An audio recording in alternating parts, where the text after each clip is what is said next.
नमस्कार, जनता टीवी देख रहे हैं आप। आपके साथ मैं हूं खुशबू पांडे। तो आज हमारे साथ बातचीत करने के लिए खास मेहमान हैं प्रेमचंद्र अग्रवाल जी हैं, वित्त मंत्री हैं उत्तराखंड के। तो आपको बता दें कि बजट सत्र को लेकर उत्तराखंड के वित्त मंत्री से बातचीत करेंगे और जानेंगे कि इस बार का बजट कितना कुछ खास रहा है और किन क्षेत्रों में विकास को लेकर ये अग्रणी रहा है। प्रेमचंद्र अग्रवाल जी, जनता टीवी पर आपका बहुत स्वागत है सर। बहुत बहुत धन्यवाद जी।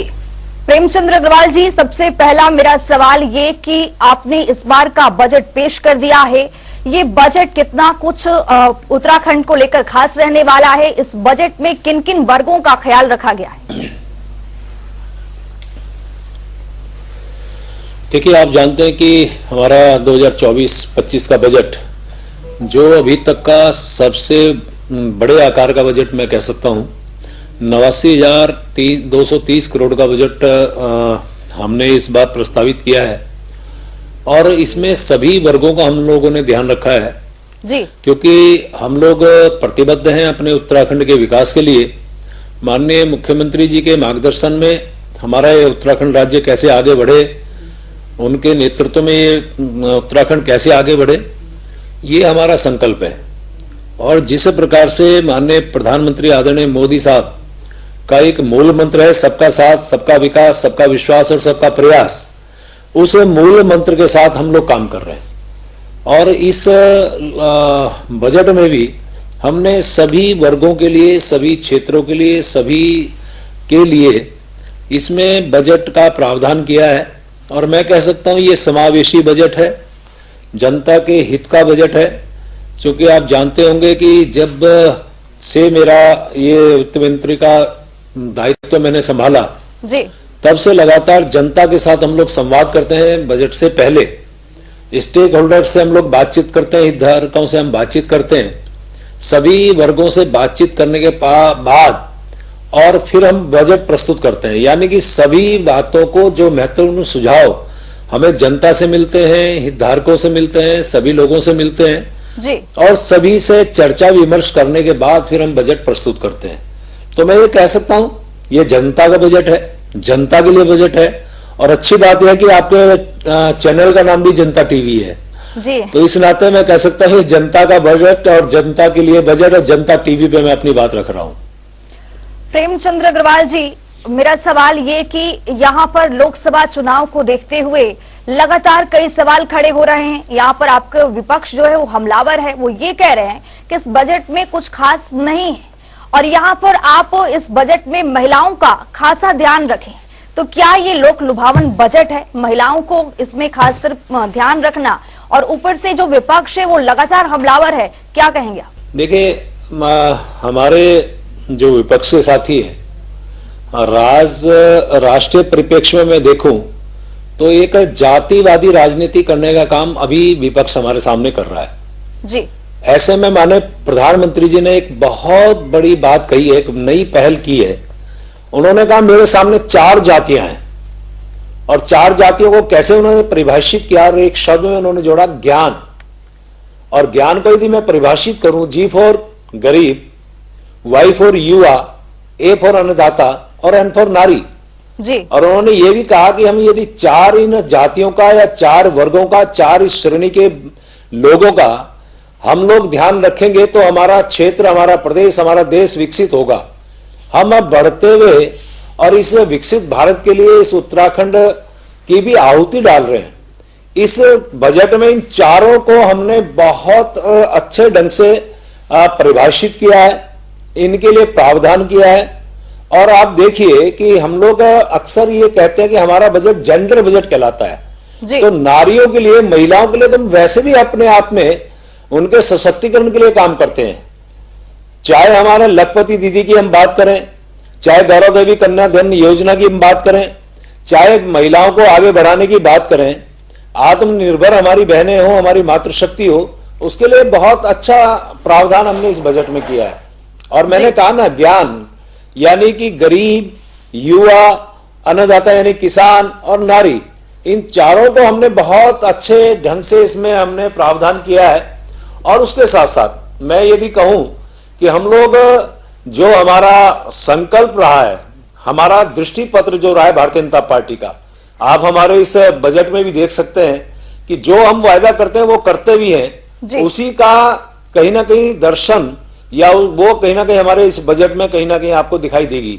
हम लोग गरीब के विकास के लिए, हम अपने उत्तराखंड के विकास के लिए, हम अपने क्षेत्र के एक एक वर्ग के विकास के लिए कटिबद्ध है। इसीलिए इस बजट में हमने सभी लोगों को बहुत प्रभावी ढंग से हमने उनके लिए प्रावधान किया है।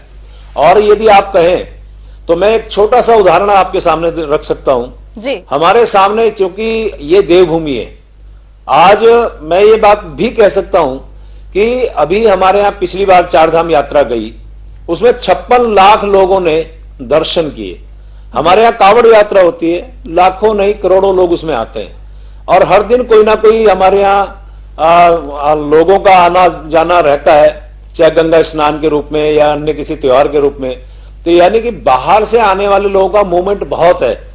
यदि मैं कहूं फ्लोटिंग पॉपुलेशन हमारे यहाँ बहुत होती है, हमने उनके लिए भी प्रावधान किया है।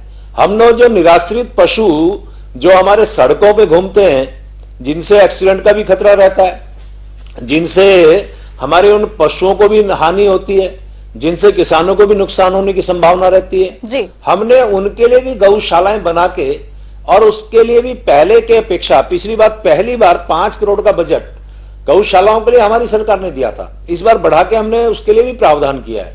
और आपकी जानकारी ये बता रहा हूं, हम लोग कोशिश करते हैं कि जहां जहां से जिस प्रकार की मांग हमारे सामने आती है, उसके लिए भी निश्चित रूप से हम लोग प्रावधान करते हैं, प्रोविजन करते हैं। यानी कि मैं कह सकता हूं कि हर क्षेत्र के लिए हमारी जो दृष्टि रहती है, उसमें हम पूरी तरह से अपने बजट में हम प्रावधान करते हैं, तभी इसे मैं समावेशी बजट कह रहा हूं। प्रेमचंद्र अग्रवाल जी, लेकिन यहाँ पर महिलाएं प्रदेश में असुरक्षित हैं। लगातार जंगली जानवर की भेंट चढ़ रही है।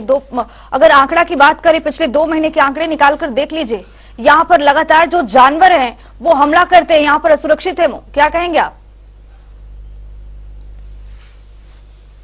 नहीं, देखिए, जंगली जानवरों का जिस प्रकार से आप जानते हैं कि हमारे यहाँ 71% वन है, यानी कि बड़ा भूभाग हमारे यहाँ वनाच्छादित है, और उसके लिए भी हम लोगों ने वन विभाग को अपना बजट दिया है। और वन विभाग भी इसके लिए बहुत गंभीर है। जहां जहां इस प्रकार के, ये बात ठीक है, हमारे यहाँ कुछ गुलदार बढ़े हैं, हमारे यहाँ अन्य जो वन्य जंतु हैं बढ़े हैं, लेकिन उसके लिए भी किस प्रकार से मानव और वन्य जंतु संघर्ष कम हो, उसके लिए भी हम लोग लगातार प्रयास कर रहे हैं। और वन विभाग इसके लिए पूरा गंभीर है, पूरी तरह से उसमें, चाहे हमें सोलर फेंसिंग की बात हो, चाहे उसके लिए लाइट लगाने की बात हो, चाहे अन्य जो इंफ्रास्ट्रक्चर करने की बात हो, उसके लिए भी वन विभाग ने जो हमारे से यानी बजट में उन्होंने अपेक्षा की थी, उनके लिए प्रोविजन हमने किया है। जी। प्रेमचंद्र अग्रवाल जी, मेरा अगला सवाल ये कि लगातार उत्तराखंड पर कर्ज बढ़ता जा रहा है, क्या ये चिंता का विषय नहीं है? और लगातार इस पर विपक्ष भी हमलावर है। मेरा मानना है कि बजट में हम लोग कोशिश करते हैं कि जो पिछला कर्ज है उसको हम निपटाएं, और जो कर्ज हमने पहले लिया था इस बार उनसे हमारा कर्ज कम हुआ है। ये मेरे वित्तीय अनुशासन के रूप में कहें या किसी भी रूप में कहें, मैं कह सकता हूं कि ये जो हम लोग बार बार कहते हैं कि हमारा कर्ज बढ़ा है, लेकिन मैंने जो इस बीच में हमने आंकड़ा दिया है, मैं उसमें कह सकता हूं कि पहले की अपेक्षा हमारे यहाँ कर्जे की जो स्थिति है कम हुई है जी। पिछली बार से हम लोग, मैं यदि आपके सामने उसका आंकड़ा रखना चाहूं तो मैं आपके सामने रख सकता हूं। देखिए, मैं आपको बताना चाह रहा हूं कि 1 अप्रैल 2018 जी। जो हमें महालेखाकार के जो आंकड़े प्राप्त हुए उसके आधार पर मैं कह सकता हूं कि 1 अप्रैल 2018 को हमारे ऊपर कर्ज था 51,831 करोड़ का, और अप्रैल 2019 को 58,039 करोड़ का। 1 अप्रैल 2020 को 65,982 करोड़ का, जी 1 अप्रैल 2021 को 73,751 करोड़ का, 1 अप्रैल 2022 को 77,024 करोड़ का।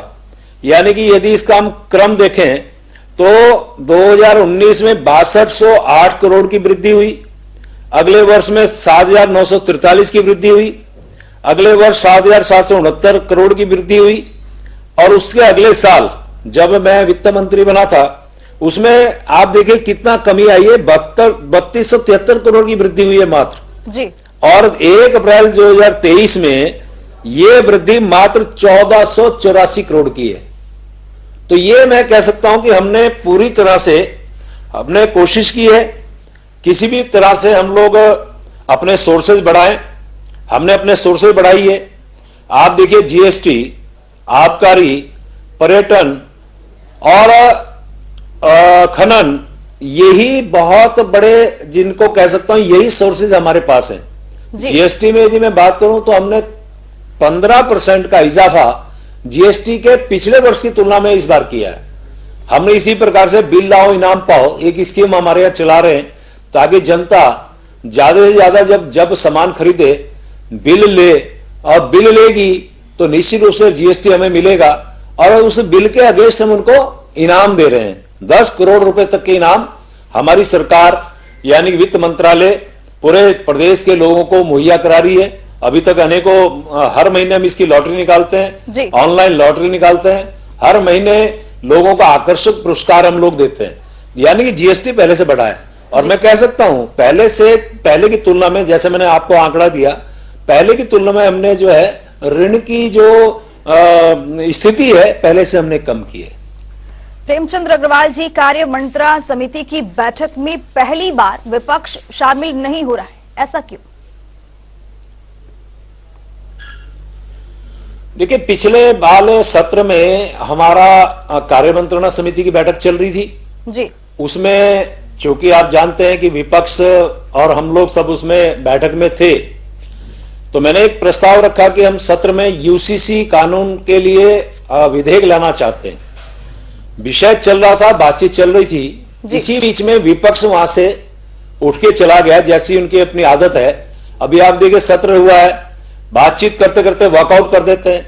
उन्होंने उस कार्य मंत्रणा समिति का वॉकआउट किया, बातचीत चली रही थी कि वॉकआउट उन्होंने किया, और उसके बाद निर्णय हम जो कार्य मंत्रणा समिति में लेना चाहते थे जी, वो उनसे बहुत आग्रह के बाद जब वो नहीं अपनी बात पे अड़े रहे और वो वॉकआउट कर गए, तो कार्य मंत्रणा समिति अपना काम किया।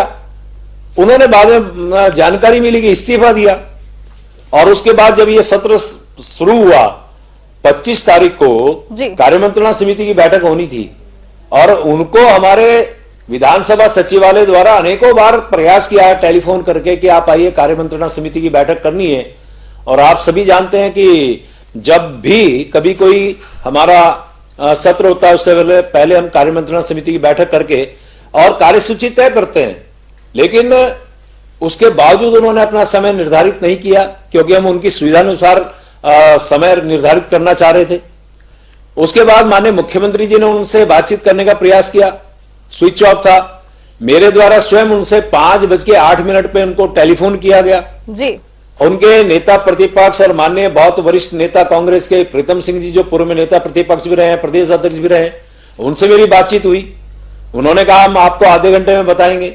उसके बाद उनका कोई फोन नहीं आता है जी। 8 साढ़े 8 बजे के बाद 8 साढ़े 8 बजे कार्य मंत्रणा समिति का समय निर्धारित हुआ अध्यक्ष विधानसभा जी की तरफ से, उनको संपर्क किया गया। जिस प्रकार से हमें सूचना मिली उसी प्रकार से उनको सूचना दी गई, वो बैठक में नहीं आए।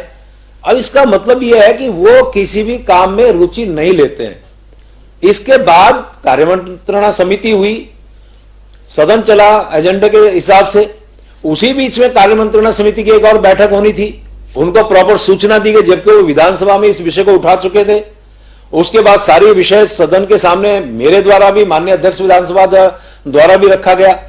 उसी दौरान फिर कार्य मंत्रणा समिति की बैठक निश्चित हुई, उसमें भी वो नहीं आए।